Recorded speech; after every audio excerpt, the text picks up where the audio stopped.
जय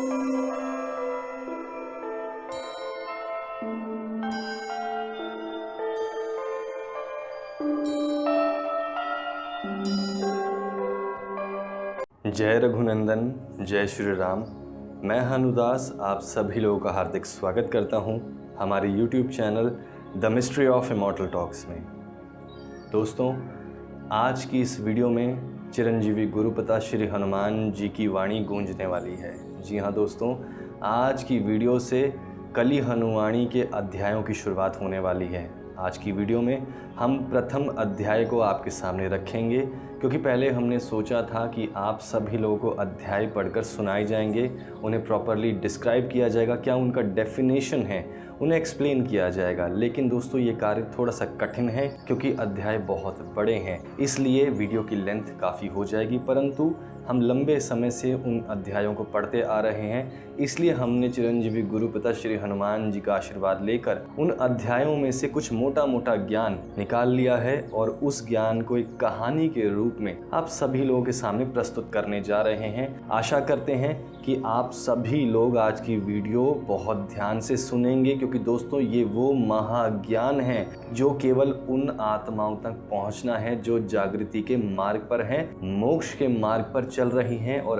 अंत में उन्हें मोक्ष प्राप्ति होगी। आप में से कोई भी हो सकता है, चाहे चैनल का सब्सक्राइबर है या शायद हो सकता है कोई नया व्यक्ति इस वीडियो को देख रहा है, क्योंकि दोस्तों मुख्य समाज के लोग, मुख्य धारा के लोग इन चीज़ों को व्यर्थ मानते हैं क्योंकि वो बहुत ही प्रैक्टिकल हैं अपनी लाइफ में। लेकिन जो व्यक्ति चिरंजीवी गुरुपिता से भक्ति की डोर से जुड़ा हुआ है, केवल वो ही व्यक्ति, वो आत्मा ही इस महाज्ञान से साक्षात्कार कर सकती है। इसलिए दोस्तों, आज की वीडियो बेहद ही महत्वपूर्ण है। सभी लोग वीडियो के साथ अंत तक जुड़े रहेंगे, क्योंकि आज की वीडियो में आपको बताया जाएगा किस प्रकार से एक ऐसा व्यक्ति जिसका सनातन धर्म से कोई लेना देना नहीं था, किस प्रकार से हनुदास बना, किस प्रकार से चिरंजीवी गुरुपिता ने उसे एक ऐसी जगह पर बुलाया जहां पर कुछ पुण्य आत्माएं उनके चरणों से जुड़कर उस महाज्ञान को अर्जित कर रही हैं और मोक्ष प्राप्त कर रही हैं। उसी के साथ किस प्रकार से उन्होंने कुछ ऐसे लोगों को अपने पास बुलाया जिसकी वजह से वो महाज्ञान हम तक कली हनुवाणी के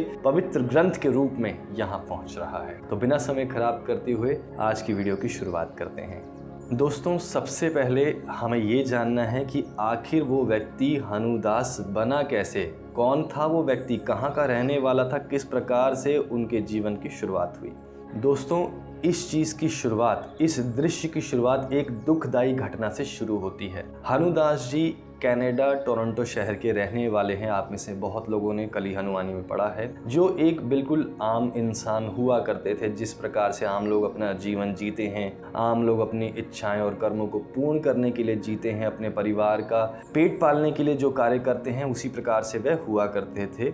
एक दिन अचानक से उनके साथ कुछ ऐसा गलत घटता है जिसकी वजह से उनको पहली चिंगारी प्राप्त होती है, या यूं कह सकते हैं कि उन्हें उनके मन में एक रिक्त स्थान प्राप्त होता है। किसी दुर्घटना में उनकी पत्नी की मृत्यु हो जाती है। दोस्तों, सबसे बड़ा दुखदाई जो दृश्य है वो वही है, क्योंकि जब हमारे किसी अपने की मृत्यु होती है या हमारा अपना कोई हमें धोखा देकर चला जाता है तो व्यक्ति पूरे तरीके से टूट जाता है, बिखर जाता है, और वो ही एक समय होता है जब वो आत्मा, वो किरदार परमात्मा की गोद में जाकर गिरता है। लेकिन हर किसी किरदार, हर किसी आत्मा के साथ ऐसा संभव नहीं। इसके बाद हनुदास जी कुछ इस प्रकार के व्यक्ति हुआ करते थे। दोस्तों के साथ उठना बैठना, उनसे हर चीज़ में आगे निकलने की ख्वाहिश रखना और अपने प्रतिद्वंदियों को नीचा दिखाना, उनसे बहुत ऊपर उठने की चेष्टा करना, कुछ इस प्रकार के व्यक्ति हुआ करते थे जैसे एक आम इंसान होता है जो शो ऑफ करता है। इसके बाद जैसे ही उनकी पत्नी की मृत्यु होती है, उन्हें एक झटका लगता है। फिर इसी के विपरीत कुछ समय के बाद उनके पुत्र की भी दुर्घटना में मृत्यु हो जाती है। शायद ये चीज़ें बताई नहीं गई हैं प्रॉपरली कि उनके पुत्र की कितनी आयु थी, लेकिन इतना ज़रूर बताया गया है कि किसी गंभीर बीमारी के रहते उनके पुत्र की छोटी आयु में मृत्यु हो जाती है। दोस्तों, बीमारी भी कुछ इस प्रकार की है कि उन्हें, उनके पुत्र को कुछ ऐसे किरदार दिखाई दिया करते थे, कुछ ऐसी बातें सुनाई दिया करती थी जो कभी वास्तविकता में थी नहीं। हम इस चीज़ को एक डिप्रेशन कह सकते हैं, कुछ ऐसी मनोवैज्ञानिक बीमारी कह सकते हैं जिसका इलाज नहीं था। उन्होंने अपने पुत्र को अपने सामने घुट घुट कर मरते हुए देखा था और इन्हीं चीज़ों के चलते हुए उनके अंदर एक रिक्त स्थान पैदा होता जा रहा था और उसी रिक्त स्थान में उस परमेश्वर ने एक चिंगारी को जन्म दिया। दोस्तों, जब किरदार टूट जाता है, बिखर जाता है, तो वो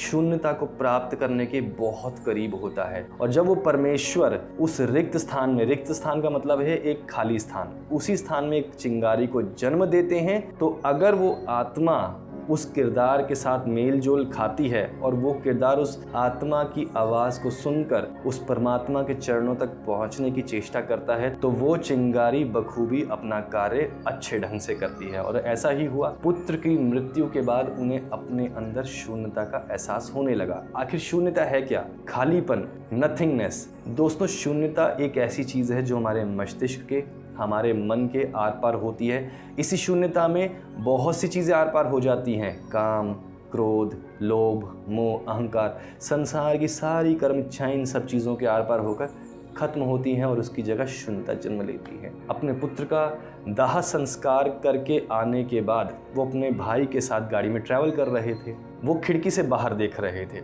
खिड़की से बाहर न जाने वो क्या दृश्य देख रहे थे, कोई नहीं जानता। उनके मन में क्या चल रहा था कोई नहीं जानता। सिर्फ इतना पता है कि उस समय उनकी आत्मा में जागृति थी, क्योंकि वो शून्यता में विलीन थे। अचानक से उनकी आंखों के सामने से गाड़ी जाती है। उस गाड़ी को देखते हुए वह बहुत ज़ोर से चिल्लाते हैं और क्या कहते हैं? देखो, तिलिस्मी वानर, एक बहुत बड़ा वानर गाड़ी की छत के ऊपर उड़ रहा है। दोस्तों, इस दृश्य को देखने के बाद वो आश्चर्यचकित रह जाते हैं, क्योंकि वो सनातन धर्म से नहीं है।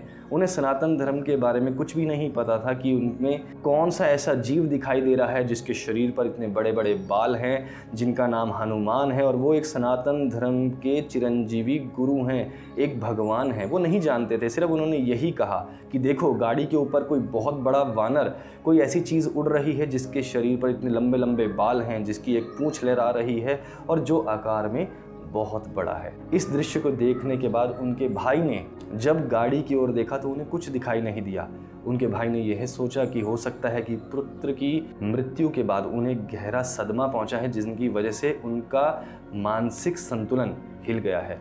लेकिन जब कुछ शब्द उन्होंने अपने भाई के मुख से सुने तो उन्हें बहुत अजीब लगा। उन्होंने कहा कि नहीं, मैं बिल्कुल ठीक हूँ, आप देखिए, वहाँ पर आपको ज़रूर कोई ऐसी चीज़ दिखाई देगी। जैसे ही हनुदास जी बाहर उस गाड़ी की तरफ देखते हैं, वो दृश्य उनकी आंखों के सामने से गायब हो जाता है। चिरंजीवी गुरु पिता ने सिर्फ एक झलक उनको दिखाई थी, क्योंकि उस समय उनकी आत्मा में जागृति थी। आत्मा शून्यता का एहसास कर रही थी और उस समय आत्मा परमात्मा के इतने करीब थी कि एक छोटे से उंगल का फासला था। जैसे ही वो दृश्य उनकी आंखों से ओझल हुआ तो वो क्या देखते हैं कि गाड़ी के पीछे ठीक एक ध्वजा लगी हुई है, जिसके ऊपर श्री हनुमान जी का भगवे कलर का एक झंडा लहरा रहा है और उस झंडे के अंदर श्री हनुमान जी की एक छोटी सी आकृति अंकित है। इस चीज को देखकर वो बहुत हैरान होते हैं और उस गाड़ी में आप जानकर हैरान होंगे, श्री हनुमान जी के परम भक्त एक संत ट्रैवल कर रहे होते हैं। इन सब चीजों को देखने के बाद आगे जाकर जब वो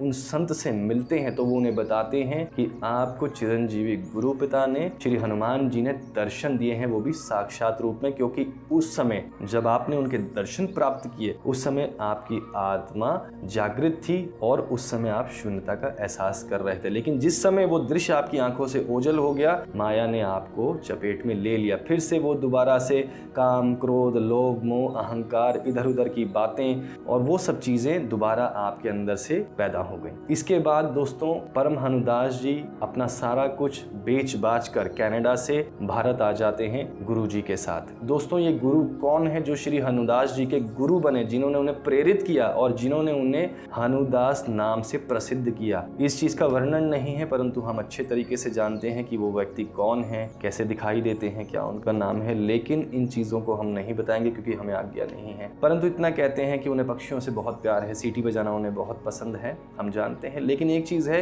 आगे चलकर हनुदास जी, उनके गुरु और उनके गुरु का एक सहायक, ये तीनों किरदार सेतु के मास्टर्स बने, सेतु के बोधि बने, जिन्होंने आगे चलकर कुछ ऐसे किरदारों को चुना जो सेतु के साधक बने, जिन्होंने उनकी सहायता करते हुए उस महाज्ञान को कली हनुवाणी के रूप में हम तक पहुंचाया। कुछ समय गुरुदेव के पास बिताने के बाद उन्होंने सनातन धर्म की सारी जानकारी इकट्ठा करी कि चिरंजीवी गुरु पिता श्री हनुमान जी है कौन, उनका क्या कार्य है और वो किस तरीके से चिरंजीवी हैं और वो कैसे दिखाई देते हैं। क्योंकि गुरुदेव भी श्री हनुमान जी के परम भक्त हैं और जहाँ वो रहते हैं, जहाँ वो बैठते हैं, वहाँ पर भी उनके अपने घर में श्री हनुमान जी की एक भव्य प्रतिमा है। वार्तालाप करने के दौरान गुरुदेव श्री हनुमान जी की तरफ पीछे मुड़कर देखते हैं और मन ही मन न जाने क्या उनसे वार्तालाप करते हैं। आप लोग यकीन नहीं करेंगे, श्री हनुमान जी की प्रतिमा पलके झपकाते हुए उन्हें इशारा देती है। गुरुदेव समझ जाते हैं कि ये वही समय है जब एक चिंगारी इस किरदार के अंदर पुनः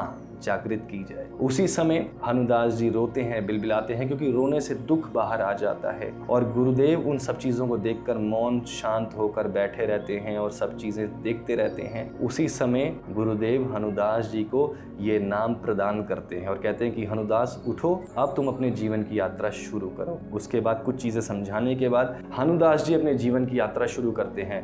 न जाने दूर पहाड़ों पर, कहीं रेगिस्तान में अनेकों संतों से मिलते हुए, अनेकों यज्ञ में बैठते हुए, अनेकों वेद पुराणों को पढ़ते हुए, जगह जगह जाते हुए, ठोकरें खाते हुए वो ज्ञान प्राप्त करते हैं। परंतु ये कहा नहीं जा सकता कि उनकी आत्मा में पुनः जागृति आई या नहीं, ये तो ईश्वर जानते हैं। लेकिन एक दिन उन्हें पता चलता है किसी ऐसे व्यक्ति से कि श्रीलंका के जंगलों में एक ऐसा समुदाय है, एक ऐसा जंगली आदिवासी कबीला है जो श्री हनुमान जी के इतना पास है, इतना निकट है कि वो उनसे वार्तालाप कर सकते हैं, वो उन्हें देख सकते हैं, वो उन्हें छू सकते हैं और वो उनके साथ बैठकर उस महाज्ञान को अर्जित कर रहे हैं, जिन्हें मातंग समुदाय कहा जाता है, जो श्रीलंका के जंगलों में ऐसी गहराई में बैठे हुए हैं जिन तक पक्षी भी पर नहीं मार सकता। उस ज्ञान को अर्जित करने के बाद, श्री हनुमान जी का ज्ञान प्राप्त करने के बाद, वो जानकारी मिलने के बाद हनुदास जी वापस गुरुदेव के पास आते हैं, उन्हें सब चीज़ें बताते हैं। उसके बाद वो तीनों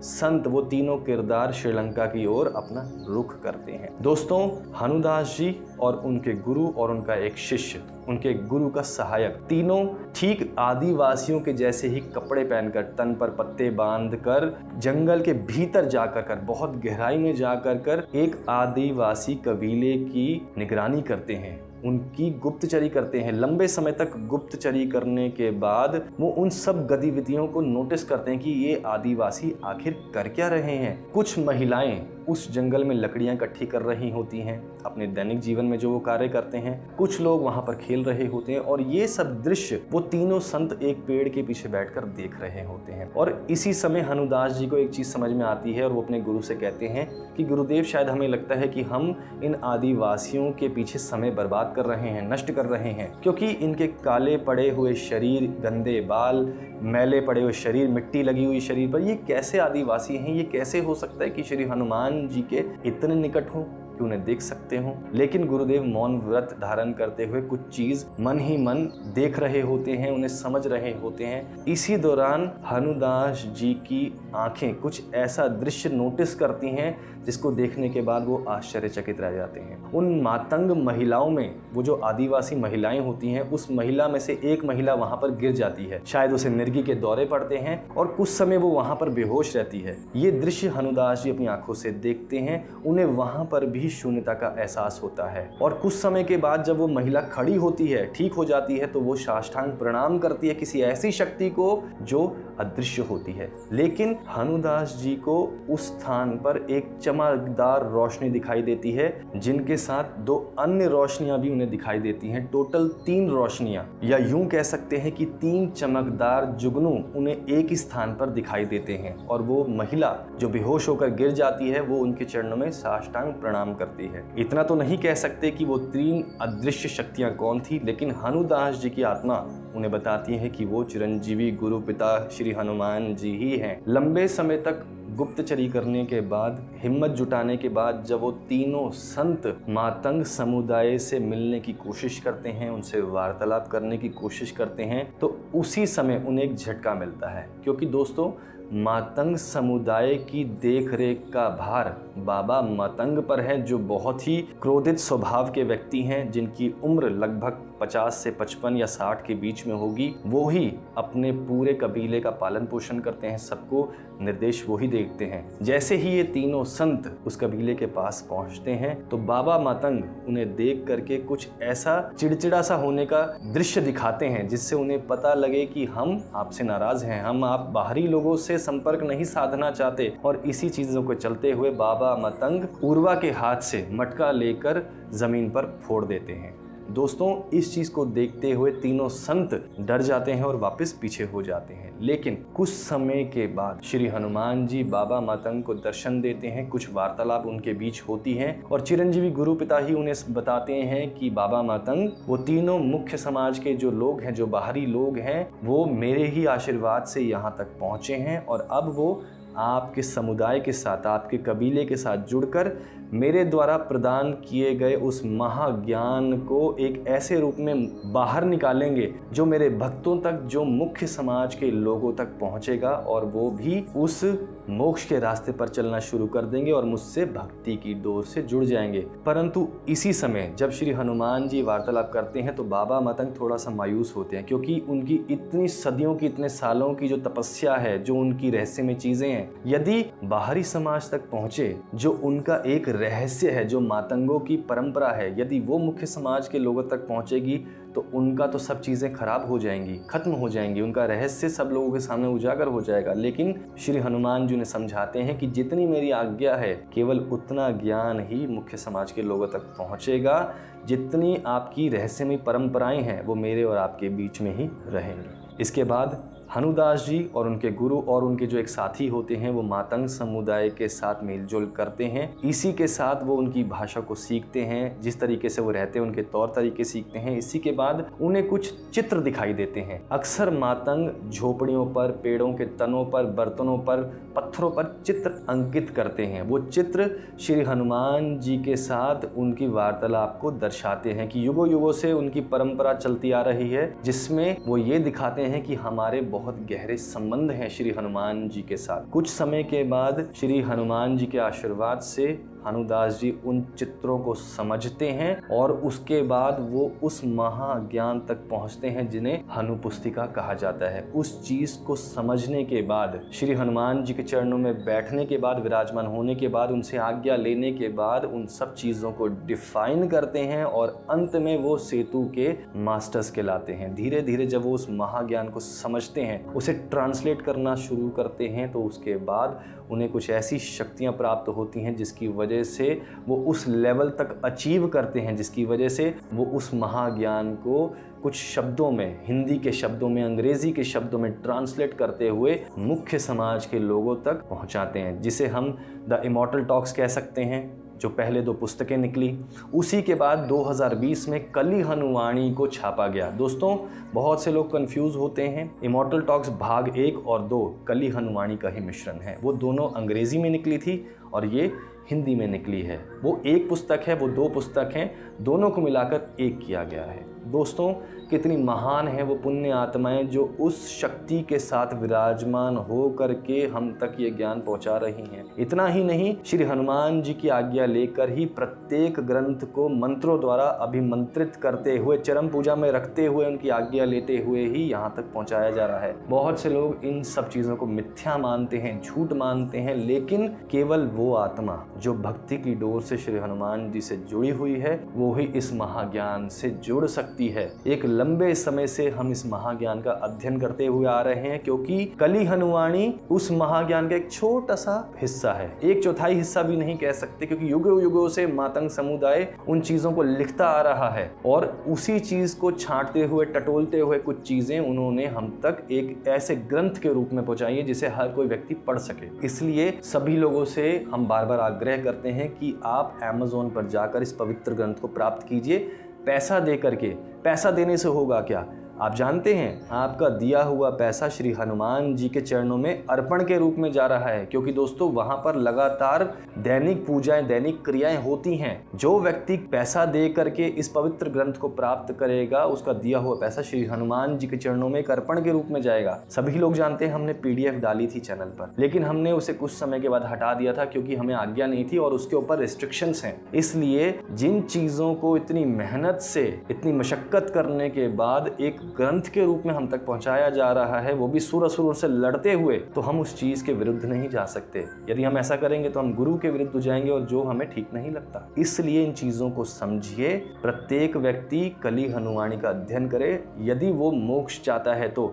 यदि आप चाहते हैं कि एक मैगजीन की तरह, एक किताब की तरह इसे पढ़ना चाहते हैं, तो एक बार पढ़ करके रख दीजिए, रद्दी में फेंक दीजिए, कोई फायदा नहीं होगा। लेकिन जो व्यक्ति इसका बार बार अध्ययन करेगा, एक बार नहीं समझ में आ रहा, 2 बार नहीं समझ में, तीसरी बार समझ में आएगा। हमारे साथ भी ऐसे हुआ था, क्योंकि जो व्यक्ति जो किरदार असुरों के, सुरों के प्रभाव में है, उसे वो कभी भी नहीं आगे बढ़ने देंगे। लेकिन जब एक आत्मा भक्ति की डोर से उनसे जुड़ती है तो बहुत कुछ होता है, क्योंकि जब एक गुरु आते हैं तो गुरु बहुत कुछ सिखला कर जाते हैं। दोस्तों, वो 3 किरदार आज भी इसी समय भारत में मौजूद हैं। हनुदास जी के गुरु कौन हैं, उनके शिष्य कौन है, और उनका जो साथ में जो उनके एक वो थे, अलग से शिष्य थे, वो कौन है, ये भी हम जानते हैं। लेकिन उचित समय पर ही सारी चीजें सामने आएंगी। तो आज के अध्याय में आपको पता लगा कि किस प्रकार से एक आम आदमी, एक फॉरेनर हनुदास बना, किस प्रकार से उन्हें एक गुरु का सानिध्य प्राप्त हुआ, किस प्रकार से उनके गुरु को श्री हनुमान जी ने प्रेरित किया कि इस व्यक्ति को उसकी चरम सीमा तक पहुंचाओ, किस हिसाब से उस व्यक्ति को महाज्ञान प्राप्त हुआ,